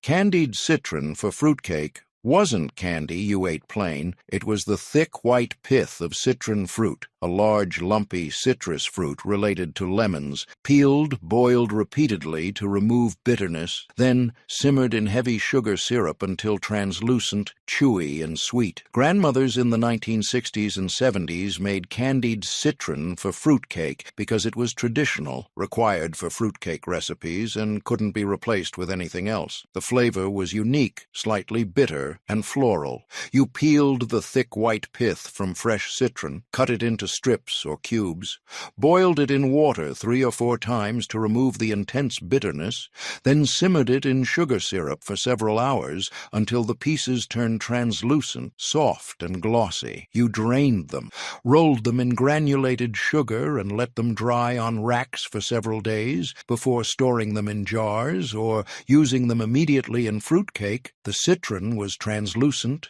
pale green or white and tasted like sugar, citrus, and something floral and slightly bitter with a texture that was chewy, dense, and slightly sticky. It wasn't meant to be eaten plain. It was too sweet, too chewy, and too intensely flavored. It was meant to be mixed into fruitcake batter, where it added moisture, flavor, and texture that couldn't be replicated with any other ingredient. Candied citron disappeared when fresh citron fruit became impossible to find in American grocery stores, and younger generations stopped making fruitcake from scratch. The recipe required too much time, too much effort, and too much patience, boiling the pith repeatedly, simmering it for hours, drying it for days. The citron was replaced by store-bought candied fruit that came in plastic containers and tasted artificial, waxy, and nothing like the real thing. The jars that once held homemade candied citron were repurposed for other preserves, and the recipe was lost when the last generation who remembered how to make it died. But if candied citron felt too exotic, what came next was simple, crunchy, and made from peanuts and chocolate. You melted yourself. Peanut clusters with milk chocolate weren't candy bars. They were roasted peanuts mixed with melted milk chocolate, dropped by spoonfuls onto wax paper, then left to harden into small, crunchy, nutty candies that looked rustic and homemade. Grandmothers in the 1960s and 70s made peanut clusters year-round because they were fast, easy, required only 2 ingredients, and tasted like something you'd buy at a candy store but cost a fraction of the price. You melted milk chocolate chips in a double boiler over simmering water, stirring constantly until the chocolate was smooth and glossy, stirred in roasted peanuts, either salted or unsalted depending on preference, until they were completely coated in chocolate, dropped spoonfuls onto wax paper, spread flat on the counter, or baking sheets, then let them cool at room temperature or in the refrigerator until the chocolate hardened completely and the clusters could be lifted off the wax paper without sticking. The clusters were crunchy, sweet, and tasted like roasted peanuts and milk chocolate with a texture that was crispy, nutty, and slightly oily from the peanuts. The milk chocolate was smooth, creamy, and not too sweet, which let the peanut flavor come through without being overpowered. They were simple, satisfying, and required no skill beyond melting chocolate and stirring. Anyone could make them, and they always turned out right. Each cluster was different. Some had more peanuts, some had more chocolate, some were small and some were large, but all of them tasted homemade and fresh, not mass-produced or artificial. Peanut clusters were common in candy tins throughout the 1960s and 70s because they were cheap, used ingredients most people already had in the cupboard, and could be made in large batches in under 30 minutes. They were perfect for gift-giving, church bake sales, and filling candy dishes on coffee tables. They didn't require candy thermometers, special molds, or precise timing. You just melted chocolate, stirred in peanuts, and dropped them onto wax paper. They were foolproof, forgiving, and required no experience or confidence in candy making. Peanut clusters disappeared when younger generations stopped making candies from scratch and started buying peanut clusters in bulk at candy stores, grocery stores, or warehouse clubs. But if peanut clusters felt too plain, what came next was delicate, floral, and made from rose petals most people threw away. Candied rose petals for decoration weren't candy. You ate by the handful. They were fresh rose petals carefully brushed with beaten egg white, dipped in superfine sugar, then dried until crisp and used to decorate cakes, cupcakes, and fancy candies. Grandmothers in the 1960s and 70s made candied rose petals in spring and summer because they were elegant, beautiful, and turned flowers into edible decorations that looked Victorian, romantic, and impressive on dessert tables. You picked fresh rose petals from the garden, making sure they were pesticide-free and safe to eat.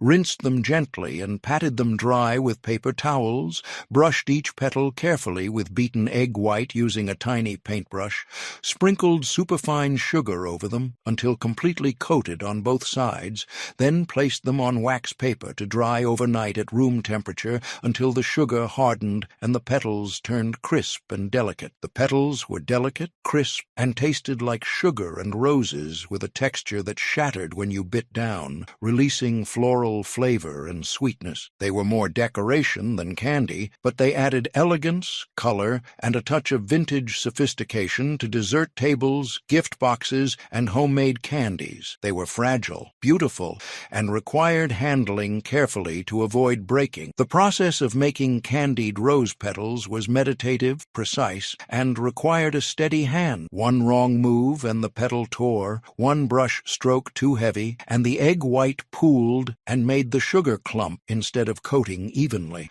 The technique was passed down from grandmother to mother to daughter, learned by watching hands move slowly and carefully, by seeing how much egg white was too much and how much sugar was too little. It was the kind of skill that couldn't be taught from a recipe card. It required practice, patience, and the willingness to waste a few petals learning how to do it right. The rose garden that provided the petals was tended carefully, pruned in early spring, watered in summer, and protected from pests without chemicals because the petals had to be safe to eat. The connection between the garden and the kitchen was direct, immediate, and intentional. But these first 50 candies were just half the story. What came next pushed even deeper into techniques, flavors, and ingredients most modern kitchens have never seen. The first 50 candies were challenging, but the last 10 push into the rarest territory. Flavors like raspberry jelly and brandied cherries, techniques like layering licorice and glazing chestnuts, and ingredients like angelica and lemon peel that most modern kitchens have never heard of. These weren't just forgotten, they were erased.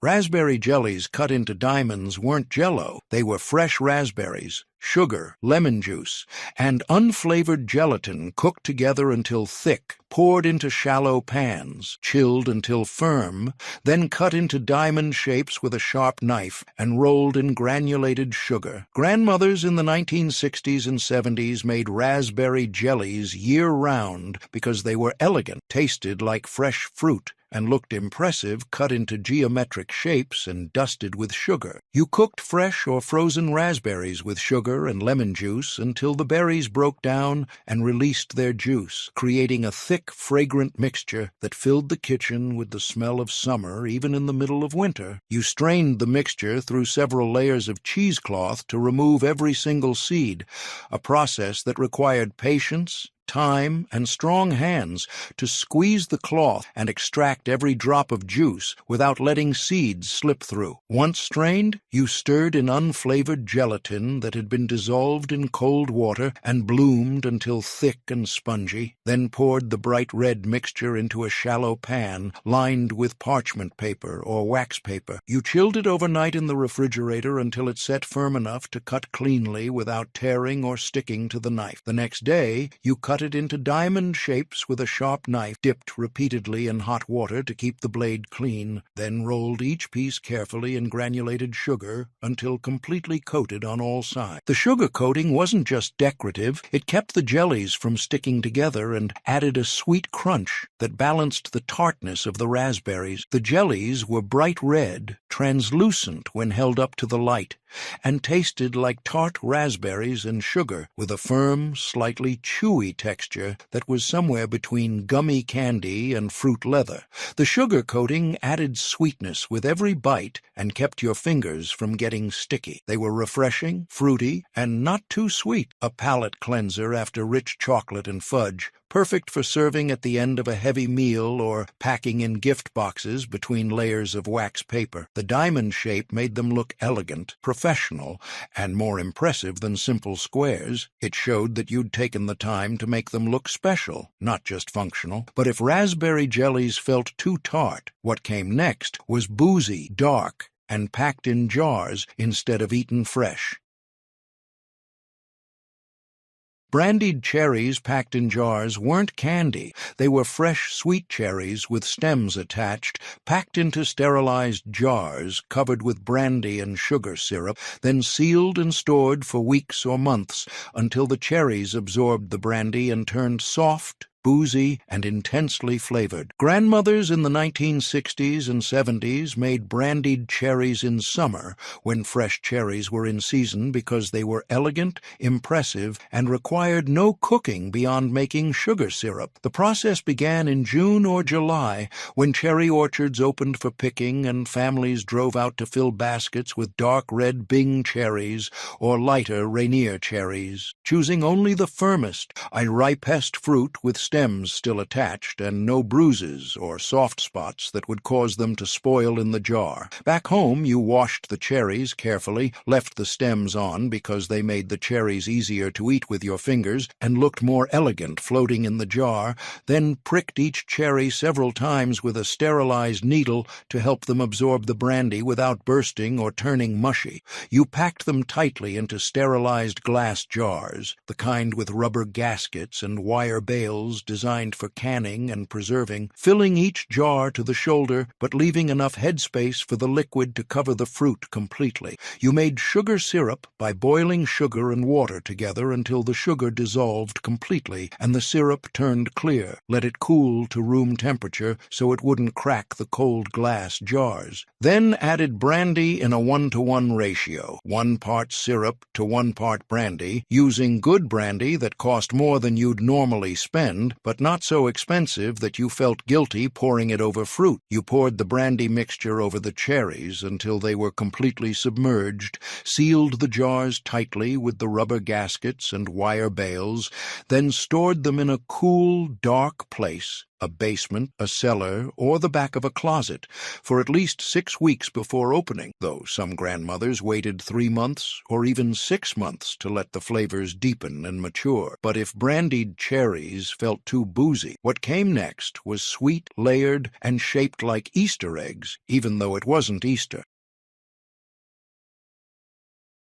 Coconut cream eggs weren't Easter candy. They were shredded coconut, sweetened condensed milk, powdered sugar and butter mixed together into thick dough, shaped into egg shapes, chilled until firm, then dipped in melted chocolate and left to harden. Grandmothers in the 1960s and 70s made coconut cream eggs year-round for special occasions, weddings, showers, and party trays because they were elegant, looked impressive, and tasted like the inside of a Mounds bar wrapped in chocolate. The process began with mixing shredded coconut, the fine, dry kind that came in plastic bags, not the moist, sweetened kind used for cakes, with sweetened condensed milk, powdered sugar, and softened butter until it formed a smooth, thick dough that was slightly sticky but held together when you pressed it between your hands. You shaped the dough into small egg shapes with your hand, working quickly because the warmth of your hands softened the dough and made it harder to shape if you worked too slowly. Each egg was about the size of a small chicken egg, smooth on the outside and shaped with a slight taper at one end to look realistic. Once all the eggs were shaped, you placed them on a baking sheet lined with wax paper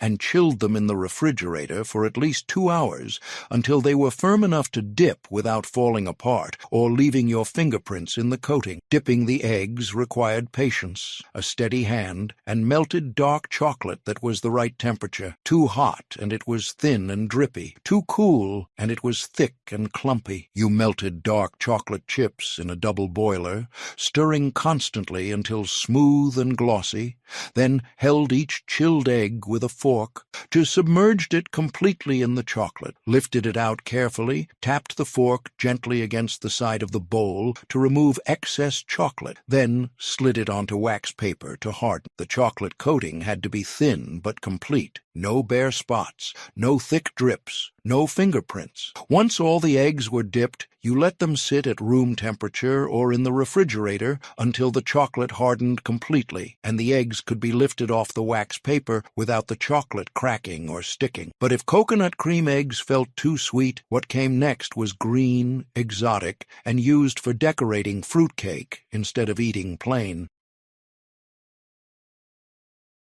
candied angelica wasn't candy you ate by itself. It was the thick, hollow stems of the angelica plant, a tall, aromatic herb related to celery and parsley, peeled and boiled repeatedly to remove bitterness, then simmered in heavy sugar syrup until translucent, bright green, and chewy. Grandmothers in the 1960s and 70s made candied angelica for fruitcake decoration because it was traditional, required for decorating fruitcakes and fancy desserts, and couldn't be replaced with anything else. The flavor was unique, slightly herbal, and the bright green color was unmistakable and stood out beautifully against dark fruitcake and red candied cherries.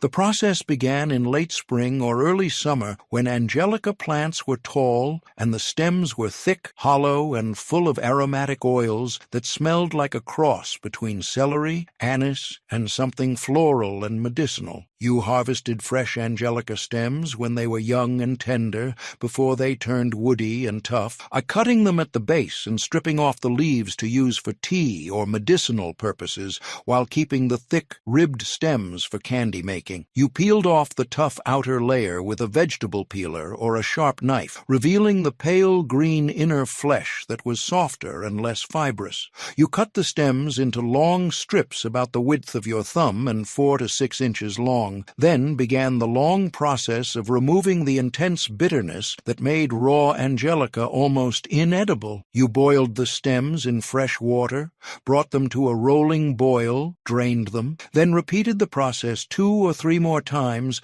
until the bitterness faded and the stems turned soft and pliable. Each boiling removed more of the bitter compounds and broke down the tough cellulose fibers that made the stems chewy and stringy. After the final boiling, you simmered the stems in heavy sugar syrup, 2 parts sugar to 1 part water, for several hours, stirring occasionally and watching the liquid reduce and the stems turn translucent and glossy as they absorbed the sugar. The syrup had to be thick enough to coat the stems, but not so thick that it crystallized and turned grainy. But if candied angelica felt too exotic, what came next was creamy, minty, and shaped by hand into tiny mints.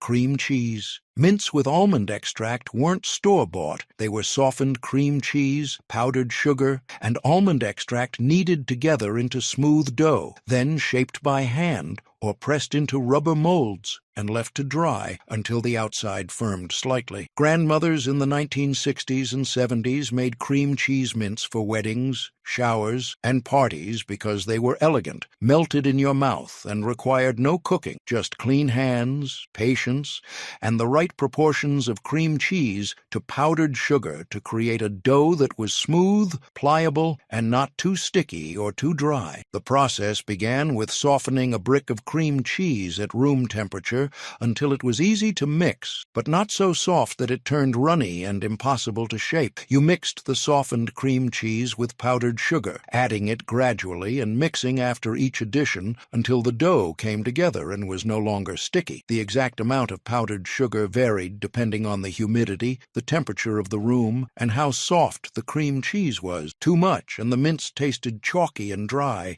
Too little, and they stayed sticky and never firmed up. And once the dough reached the right consistency, you added a few drops of almond extract, or peppermint extract, or a combination of both, and food coloring if you wanted pastel-colored mints for a wedding or shower. Pink, green, yellow, lavender, or white for traditional elegance. You kneaded the dough on a surface dusted lightly with powdered sugar until the color was evenly distributed and the dough was smooth and no longer sticky, then pinched off small pieces about the size of a marble and shaped them by hand into balls, ovals, or flattened discs, or pressed them into rubber molds shaped like flowers, leaves, shells, or other decorative shapes. If you used molds, you pressed the dough firmly into the mold, to make sure it filled all the details, then turned the mold over and tapped it gently to release the mint onto wax paper. If the mint stuck, you dusted the mold lightly with powdered sugar and tried again. Once all the mints were shaped and arranged on wax paper, you let them sit at room temperature for several hours or overnight until the outside firmed up slightly and developed a thin crust, while the inside stayed soft and creamy. The mints were delicate, soft, and tasted like cream cheese, almond, and sugar, with a texture that dissolved almost instantly on your tongue, melting into a creamy, sweet puddle that tasted like almonds and sugar, with a faint tang from the cream cheese that kept them from being cloyingly sweet. They were light, not too sweet, and left a creamy,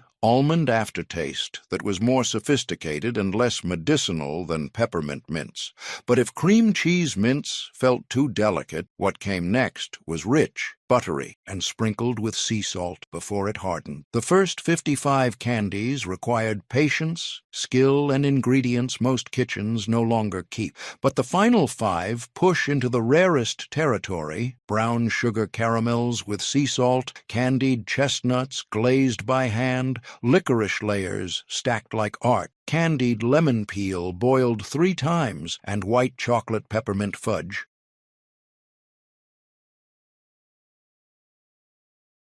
Brown sugar caramels with sea salt weren't regular caramels. They were brown sugar, butter, heavy cream, and corn syrup cooked to the firm ball stage, poured into pans, sprinkled with sea salt while still warm, then cooled, cut into squares, and wrapped individually in wax paper. Grandmothers in the 1960s and 70s made brown sugar caramels year-round because they were rich, buttery, and tasted like caramel and molasses, with a subtle saltiness that balanced the sweetness and made each bite more complex and less overwhelmingly sweet than regular caramels made with white sugar. The process began with cooking brown sugar, butter, heavy cream, and corn syrup together in a heavy saucepan, preferably copper or thick-bottomed stainless steel that distributed heat evenly and prevented hot spots that could burn the sugar. You stirred constantly with a wooden spoon, scraping the bottom and sides of the pan to make sure nothing stuck or burned, watching the mixture bubble and thicken and turn darker as it cooked, checking the temperature every few minutes with a candy thermometer clipped to the side of the pan. The mixture had to reach exactly 248 degrees Fahrenheit, the firm ball stage, where a small amount dropped into cold water formed a firm but pliable ball that held its shape but could still be flattened with your fingers. Too low, and the caramels stayed too soft and stuck to your teeth and the wax paper; too high, and they turned hard and brittle like toffee instead of chewy like caramel. When the mixture reached 248 degrees Fahrenheit, you removed it from heat immediately, added vanilla extract, which hissed and steamed when it hit the hot sugar, stirred it in quickly, then poured the molten caramel into a buttered 9 by 13 pan, spreading it quickly with a buttered spatula before it started to set. While the caramel was still warm and slightly soft, you sprinkled coarse sea salt over the top, not table salt, which was too fine and dissolved too quickly, but coarse sea salt with large, irregular crystals that stayed visible and crunchy, and added a sharp, mineral-rich saltiness that made the caramel taste less sweet and more sophisticated. You let the caramel cool at room temperature for several hours, or overnight until it was firm enough to cut cleanly without tearing or stretching, then cut it into small squares with a sharp knife dipped in hot water and dried between cuts to keep the blade clean. You wrapped each square individually in a small square of wax paper, twisting the ends tightly to seal and keep the caramel from drying out or sticking to other pieces. The wax paper squares had to be cut precisely. Too small, and you couldn't twist the ends. Too large, and they looked sloppy and unprofessional. But if brown sugar caramels felt too rich, what came next was rare, expensive, and required glazing whole chestnuts in sugar syrup for days.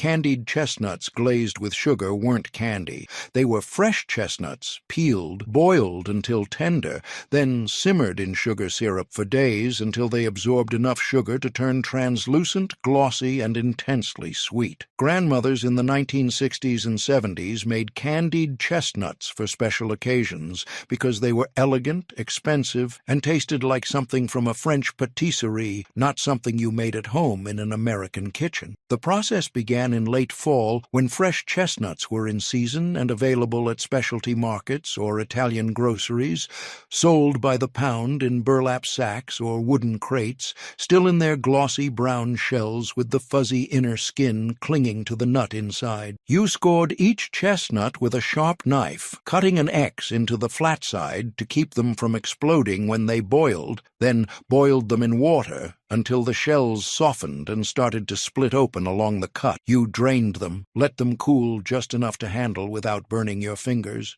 Then began the long, frustrating process of peeling away the hard outer shell and the thin, papery inner skin that clung stubbornly to every crevice and required picking at with your fingernails or a paring knife until the pale yellow nut was completely clean. Some chestnuts peeled easily, the shell and skin coming off in large pieces. Others required 10 minutes of careful work to remove every bit of brown skin without breaking the nut into pieces. Once all the chestnuts were peeled, a process that could take an hour or more for a pound of nuts, you simmered them in light sugar syrup, 1 part sugar to 2 parts water, for several hours, keeping the heat low and the syrup barely bubbling to avoid breaking the chestnuts apart. After the first day, you drained the syrup, made a slightly stronger syrup, equal parts sugar and water, and simmered the chestnuts again.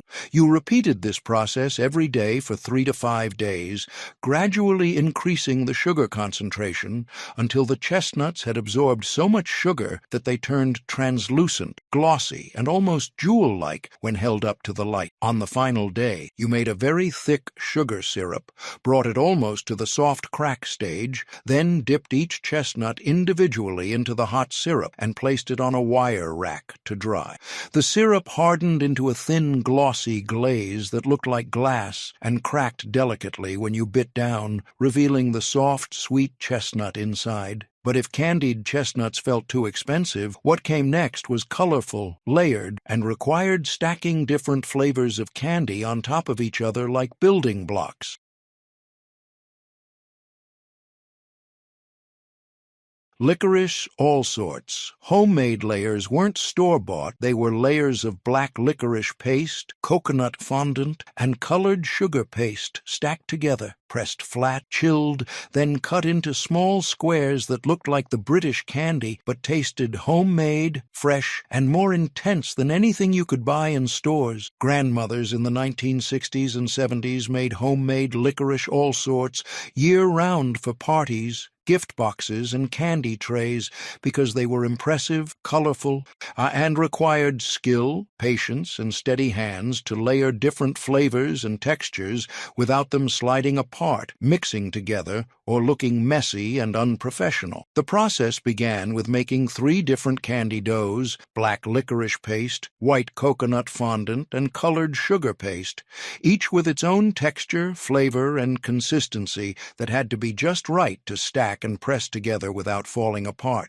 You made black licorice paste first by mixing powdered sugar, corn syrup, and a generous amount of licorice extract, the real kind made from licorice root, not the artificial anise flavoring that tasted similar but wasn't the same, until it formed a smooth, pliable, slightly sticky dough that smelled intensely herbal, medicinal, and polarizing. Some people loved it. Others couldn't stand the smell and left the kitchen while you worked. You kneaded it on a surface dusted lightly with powdered sugar until it was no longer sticky and held together without cracking. Then set it aside while you made the coconut fondant. The coconut fondant was made by mixing shredded coconut with sweetened condensed milk and powdered sugar until it formed a thick, sticky dough that tasted like pure coconut and sugar, with a texture that was slightly grainy from the coconut but smooth enough to press flat. You kneaded it until it was smooth and pliable, then set it aside while you made the colored sugar paste, regular fondant, made with powdered sugar, butter, and cream. Divided divided into portions and colored with food coloring, pink, yellow, green, or any color you wanted, to create layers that looked like stripes or checkerboards when the candy was cut. Once all 3 doughs were ready,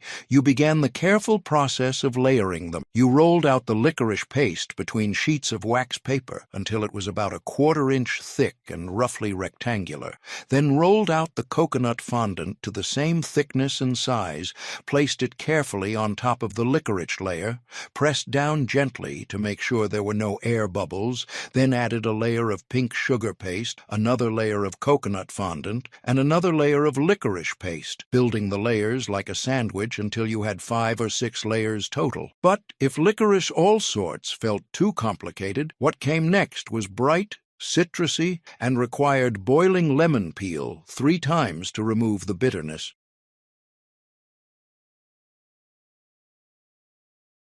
Candied lemon peel in sugar syrup wasn't candy. It was thick strips of lemon rind, boiled repeatedly to remove bitterness, then simmered in sugar syrup until translucent, chewy, and tart-sweet. Grandmothers in the 1960s and 70s made candied lemon peel year-round because it was elegant, used something that would otherwise be thrown away as garbage, and tasted tart, sweet, and intensely lemony in a way that fresh lemon juice or lemon extract couldn't replicate. The process began with choosing the right lemons, thick-skinned lemons with lots of pith, like Eureka or Lisbon lemons, not thin-skinned Meyer lemons that were too delicate and didn't have enough pith to turn into chewy, substantial candy. You peeled the lemons with a sharp vegetable peeler or a paring knife, and taking off thick strips of yellow rind and leaving as much of the white pith attached as possible, because the pith was what gave the candy body texture and substance.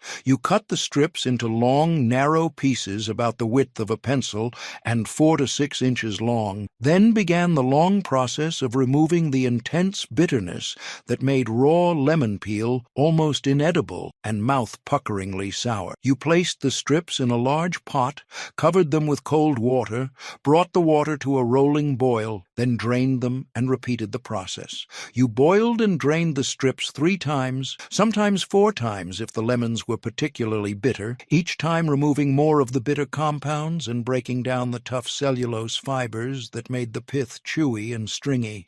After the final boiling, the strips were soft, pliable, and no longer intensely bitter, still tart, still lemony, but no longer overwhelming or unpleasant to taste. You made a sugar syrup by boiling sugar and water together until the sugar dissolved completely and the syrup turned clear. Then added the drained lemon strips and simmered them gently over low heat for several hours, stirring occasionally and watching the liquid reduce and the strips turn translucent and glossy as they absorbed the sugar. The syrup had to be thick enough to coat the strips, but not so thick that it crystallized and turned grainy and sandy instead of smooth and glossy. Some grandmothers added a vanilla bean or a cinnamon stick to the syrup to add flavor. Others left it plain to let the lemon flavor shine through without competition. Once the strips were translucent and had absorbed as much syrup as they could hold without falling apart, you lifted them out carefully with a slotted spoon or tongs,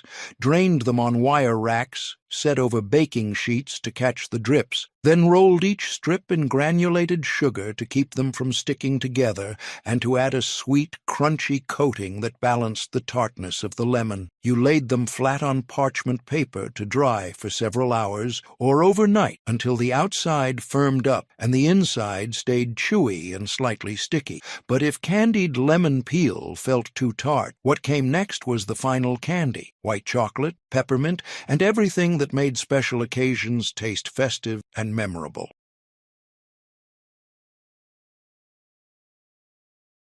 White chocolate peppermint fudge wasn't regular fudge. It was white chocolate chips, sweetened condensed milk, and peppermint extract cooked together until smooth, poured into pans, sprinkled with crushed candy canes, then chilled until firm, and cut into squares. Grandmothers in the 1960s and 70s made white chocolate peppermint fudge for special occasions because it was fast, impressive, looked festive with red and white swirls that reminded everyone of peppermint sticks and candy canes, and tasted like white chocolate and peppermint in perfect balance. Not too sweet, not too minty, not too rich, just exactly right. The process began with melting white chocolate chips with sweetened condensed milk in a double boiler or a heavy saucepan set over low heat, stirring constantly with a wooden spoon or a silicone spatula to make sure the chocolate melted evenly and didn't scorch or turn grainy and separated. Our white chocolate was temperamental and required more careful attention than dark or milk chocolate. Too much heat, and it seized and turned into a grainy, lumpy mess that couldn't be salvaged. Too little heat, and it took forever to melt and never turned completely smooth. You stirred patiently, scraping the bottom and sides of the pan, watching the chocolate soften and melt and blend with the condensed milk until the mixture was smooth, glossy, and thick enough to coat the back of the spoon. Once the mixture was completely smooth with no lumps or streaks of unmelted chocolate, you removed it from heat, added a few drops of peppermint extract, starting with less than you thought you'd need because peppermint extract was powerful and a little went a long way, stirred it in thoroughly, tasted the mixture on the tip of your finger, and added more extract if needed until the peppermint flavor was strong enough to taste, but not so strong that it burned your tongue or tasted like toothpaste. Some grandmothers added a few drops of red food coloring to half the mixture and swirled the pink and white together to create a marbled effect. Others left it pure white and let the crushed candy canes provide the color and visual interest. You poured the fudge into a buttered 9 by 13 pan or a smaller pan if you wanted thicker pieces, spread it quickly and evenly with a buttered spatula before it started to set, then sprinkled crushed candy canes or peppermint candies over the top while the fudge was still warm and slightly soft, so the pieces stuck to the surface instead of rolling off. You pressed the candy pieces gently into the fudge with the back of the spatula to make sure they adhered, then placed the pan in the refrigerator to chill for several hours or overnight until the fudge was firm enough to cut cleanly without tearing, sticking, or leaving your knife coated with sticky white chocolate. The next day, you lifted the fudge out of the pan using the edges of the parchment paper, or foil as handles, placed it on a cutting board, and cut it into small squares with a sharp knife dipped in hot water and dried between cuts to keep the blade clean and the edges neat. Each square was white and creamy, with flecks of red and white candy cane pieces on top that added crunch, color, and extra peppermint flavor that made each bite taste refreshing, festive, and like everything good about special occasions condensed into one perfect piece of candy. These 60 candies weren't just recipes, they were traditions, skills, and memories that disappeared when candy making shifted from homemade craft to store-bought convenience.